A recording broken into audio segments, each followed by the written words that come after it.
வணக்கம், welcome to my physics sir channel.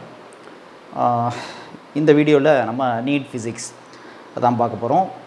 Units and measurement டாப்பிக்கில் dimensional analysis. ஓகேங்களா, last வீடியோவில் அதான் பார்த்தோம். அதுதான் இன்னொரு ப்ராப்ளம் பார்க்க போகிறோம். அது போகிறதுக்கு முன்னாடி இன்னும் நம்ம சேனல் சப்ஸ்கிரைப் பண்ணாதவங்க சப்ஸ்கிரைப் பண்ணிக்கிங்க. அடுத்து ஆன்லைன் கிராஷ் கோர்ஸ், நீட் ஃபிசிக்ஸ்க்கு ஆன்லைன் கிராஷ் கோர்ஸ் பற்றி லாஸ்ட் வீடியோவில் சொல்லியிருந்தேன். ஸோ அதுக்கு இன்ட்ரெஸ்டட் ஸ்டூடெண்ட்ஸ் வந்து இந்த டிஸ்கிரிப்ஷனில் என்னோடய கான்டாக்ட் நம்பர் இருக்குது, அதை கான்டாக்ட் பண்ணுங்கள். May 5th ஸ்டார்ட் ஆகுது. May 5th July 15th வரலையும் நமக்கு கிளாஸ் போகும். ஓகேங்களா, இது வந்து ஆல்ரெடி அப்பியர் ஆனவங்க, ஆல்ரெடி நீட் எழுதி சரியான மார்க் கிடைக்காதவங்க, second time third time try பண்ணுவீங்க இல்லையா, அந்த மாதிரி ஸ்டூடெண்ட்ஸுக்கு. ஃப்ரெஷருக்கு ஃபஸ்ட் டைம் அப்பியர் ஆகிறவங்களுக்கு உங்களுக்கு +2 எக்ஸாம் நடக்க போகுது. அதனால் எக்ஸாம் முடிஞ்சோன்னே அந்த கிராஷ் கோர்ஸ் இருக்கும், அப்புறம் நீங்கள் ஜாயின் பண்ணிக்கலாம். ஸோ இப்போ வந்து செகண்ட் அட்டெம்ப்ட் தேர்ட் அட்டெம்ப்ட் கொடுக்குறவங்க வந்து இப்போ நீங்கள் ஜாயின் பண்ணலாம். May 5th to July 15th வரலையும் நடக்குது. ஒரு பேட்சுக்கு 3 ஸ்டூடெண்ட்ஸ் தான் அப்படின்னு சொல்லியிருக்கோம். ஆன்லைனுங்கிறதுனால எஃபெக்டிவாக இருக்கணும், இண்டிவிஜுவல் கேர் இருக்கணும் அப்படிங்கிறதுக்காக ஒரு பேட்சுக்கு 3 ஸ்டூடெண்ட்ஸ் மட்டும் தான் வச்சு நடத்த போகிறோம். ஓகேங்களா, ஸோ இன்ட்ரெஸ்டட் ஸ்டூடெண்ட்ஸு இங்கே கொடுத்துருக்கிற கான்டாக்ட் நம்பரை கான்டாக்ட் பண்ணுங்கள். ஓகேங்களா, இப்போ நம்ம வீடியோக்குள்ளே போகலாம். பாருங்கள், டைமென்ஷனல் அனாலிசிஸ் பேஸ் பண்ண ஒரு கொஸ்டின் தான். A new system of units in which unit of mass is alpha KG. கேஜிங்கிறது நம்ம எஸ்ஐ யூனிட்டில் என்னது யூனிட் ஆஃப் மாஸ். அப்போ ஆல்ஃபா கேஜி, ஆல்ஃபா எவ்வளோ நமக்கு தெரியாது, தான் கண்டுபிடிக்கணும். இந்த நியூ சிஸ்டம் ஆஃப் யூனிட்டில் மாஸ்க் யூனிட் வந்து ஆல்ஃபா கேஜின்னு சொல்கிறாங்க.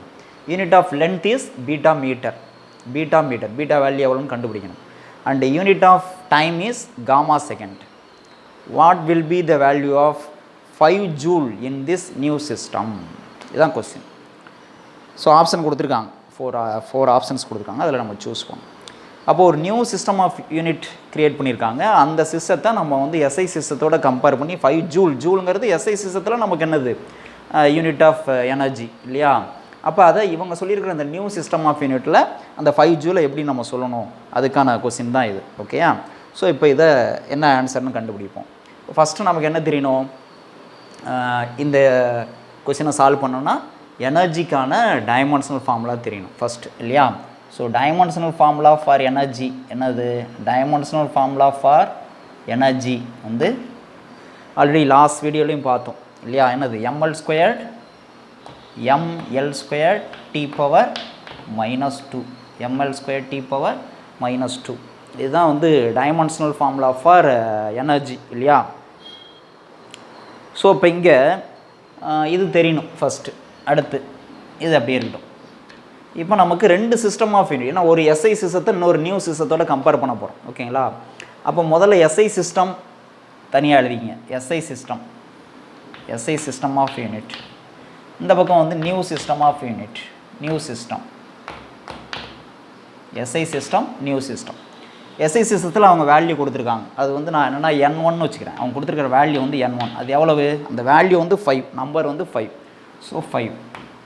இங்கே அது கரஸ்பாண்டிங் வேல்யூ N2, அது என்னென்னு தான் நம்ம கண்டுபிடிக்கணும். ஓகேயா, அடுத்து இங்கே வந்து மாஸ், எஸ்ஐ சிஸ்டத்தில் லென்த்து வந்து என்னது, லென்த்து வந்து L1 வச்சுக்கோம். L1 = 1 metre. மாஸ் என்னது M1, that is 1 kg. Next time T1 வச்சுக்கோங்க, தட் இஸ் 1 செகண்ட். இது எஸ்ஐ சிஸ்டம் ஆஃப் யூனிட்டில். இதுவே வந்து நியூ சிஸ்டத்தில் என்ன வரும் கண்டுபிடிக்கணும். L2ன்னு வச்சுக்கிறேன். L2 = என்னது, அது ஆல்ஃபா. ஓகேயா, ஆல்ஃபாவோட வேல்யூ நம்மளுக்கு வந்து தெரியாது. ஓகே, ஸோ சாரி, எல்ங்கிறது என்னது லென்த்துக்கு வந்து அவங்க என்ன சொல்லியிருக்காங்க, மாஸ்க்கு தான் ஆல்ஃபா கேஜி, லென்த்துக்கு வந்து பீட்டா மீட்டர் இல்லையா. ஸோ அப்போ L2 வந்து நம்ம என்ன சொல்கிறோம், பீட்டா மீட்டர்னு வச்சுக்கிறோம். பீட்டா வேல்யூ எவ்வளோன்னு தெரியாது, நம்ம கண்டுபிடிக்கணும். ஓகேயா, ஸோ பீட்டா மீட்டர். M2 வந்து என்னது, M2 தான் மாஸ். அவங்க என்ன சொல்லியிருக்காங்க, மாஸ் வந்து ஆல்ஃபா கேஜின்னு சொல்லியிருக்காங்க. ஸோ ஆல்ஃபா கேஜி எழுதிக்கலாமா. அடுத்து டைம் வந்து என்னது, T2 = gamma second. So gamma second இப்படி எழுதிக்கலாம். ஓகேயா, so SI system new system இது ரெண்டையும் கம்பேர் பண்ணிக்கிறோம். ஓகே, இப்போ ஜென்ரலாக நம்ம என்ன எழுதலாம், டைமென்ஷனல் ஃபார்முலாவில் எனர்ஜிக்கு வந்து ஜென்ரல் ஃபார்முலா இது இருக்குது. இது வந்து ml² T⁻⁻². இதுக்கு ஜென்ரலாக நான் வந்து என்ன எழுதுகிறேன் அப்படின்னா m பவர் ஜென்ரலி என்னது எனர்ஜிக்கு டைமென்ஷன் ஃபார்முலா என்ன அப்படின்னா m power a l power b t power என்னன்னா சி அப்படின்னு வச்சுக்கிறேன். இது வந்து ஜென்ரல். இது ரெண்டையும் கம்பேர் பண்ணுங்கள். எது இதையும் கம்பேர் பண்ணுங்கள். கம்பேர் பண்ணிங்கன்னா உங்களுக்கு என்ன வேல்யூ கிடைக்கும்? ஏ ஈக்குவல் என்னது? ஏ ஈக்குவல் என்ன கிடைக்குது? 1 இல்லையா? பி ஈக்குவல் என்ன கிடைக்குது? 2. பி இருக்கிற இடத்துல இங்கே என்ன இருக்குது? 2. சி இருக்கிற இடத்துல இங்கே இங்கே என்ன இருக்குது? -2 இல்லையா? சி இருக்கிற இடத்துல -2. ஓகே, இது கிடச்சிருச்சு. இப்போ நம்ம என்னது 2 சிஸ்டம் ஆஃப் யூனிட்டை கம்பேர் பண்ண போகிறோம். ஓகேயா? ஸோ இங்கே வந்து இந்த சிஸ்டத்தில் வேல்யூ வந்து 5 ஜூல்னா அங்கே வந்து எவ்வளோ? ஓகேயா? 1 ஜூல்னா அது எவ்வளோ? ஆல்ஃபா பீட்டா காமாலாம் நம்ம சொல்லணும். அப்போ நம்ம என்னது சொல்லலாம்னா, ஒரு வேல்யூ வந்து எந்த சிஸ்டத்தில் சொன்னாலும், ஒரு குவான்டிட்டி வந்து என்னது எந்த சிஸ்டத்தில் சொன்னாலும் ஈக்குவலாக தான் இருக்கும் இல்லையா? இப்போ நான் அந்த போர்டர் லென்த்தை சொல்கிறேன். இந்த போர்டர் லென்த்தை சொல்கிறேன்னு வச்சுங்களேன். இது வந்து நான் சென்டிமீட்டரில் சொல்கிறப்ப நான் வந்து என்ன சொல்கிறேன் அப்படின்னா ஒரு 150 சென்டிமீட்டர் அப்படின்னு சொல்கிறேன். சென்டிமீட்டரில் சொல்கிறப்ப எக்ஸாம்பிளுக்கு என்ன சொல்கிறேன், இந்த போர்டர் லென்த் வந்து 150 சென்டிமீட்டர்னு சொல்கிறேன். இதே நான் வந்து மில்லி மீட்டரில் சொல்கிறேன் அப்படின்னா நான் என்ன சொல்லுவேன்? மில்லி மீட்டரில் சொல்லணும்னா அது 1 சென்டிமீட்டர் 10 மில்லிமீட்டர். அப்போ 1500 மில்லிமீட்டர்னு சொல்லுவேன். 1500 மில்லிமீட்டர். ஓகேயா? இது ரெண்டும் ஈக்குவல் தானே, லென்த் வந்து சேம் தான். சென்டிமீட்டருங்கிறப்போ 150 நம்பர் வந்து 150ன்னு வருது, மில்லிமீட்டர் வரப்போ 1500ன்னு வருது இல்லையா? அப்போ 150 சென்டிமீட்டர் ஈக்குவல் டு 1500 மில்லிமீட்டர்னு சொல்லலாம் இல்லையா? ஸோ அப்போ இங்கே நான் என்ன சொல்கிறேன்னா நம்பர் தான் மாறுது. இங்கே நம்பர் வந்து n1, இங்கே நம்பர் n2.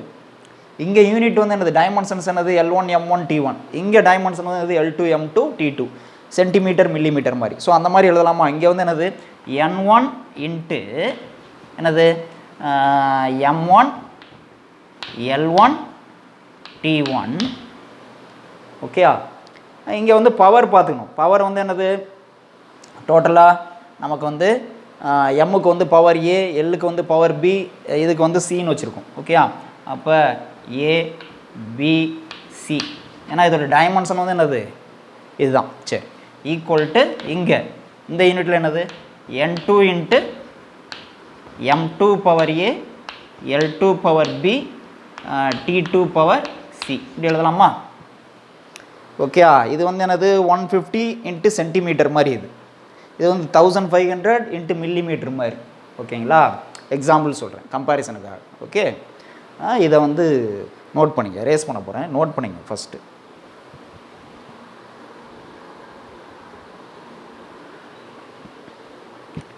ரைட். இப்போ நமக்கு என்ன வேணும்? n2ஓட வேல்யூ என்னன்னு வேணும் இல்லையா? இதோட வேல்யூ என்ன? n1 வந்து 5 ஜூல்னு சொல்லியாச்சு. அப்போ n2 என்ன? அதுதான் நமக்கு வேணும்.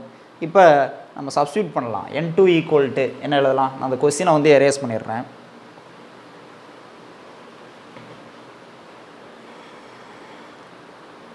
என்னது? n2 ஈக்குவல் டு இதெல்லாம் இந்த பக்கம் கொண்டு வரும். அப்போ n1 இன்ட்டு என்ன வரும் பாருங்க, இங்கே m1 பவர் ஏ, அதுக்கு இந்த பக்கம் வந்ததுன்னா பை m2 பவர் ஏன்னு வருமா? அப்போ என்ன வரும்? m1 பை m2 பவர் ஏ. இப்படி எழுதலாமா? அதே மாதிரி L1 இது இந்த பக்கம் வரப்போ பை L2 ஆகும். So L1 by L2 power B. அடுத்து T1 by T2, T1 by T2 power C. Okay, அப்படி எழுதலாமா? ஸோ இப்போ வேல்யூ எல்லாம் சப்ஸ்டிட் பண்ணுங்கள். M1 M2 L1 L2 T1 T2 ABC எல்லாம் வேல்யூ தெரியும்ல, இதை சப்ஸ்டிட் பண்ணுங்கள். அப்போ n2 ஈக்குவல் டு n1ஓட வேல்யூ என்னென்னு வச்சுருக்கோம்? 5.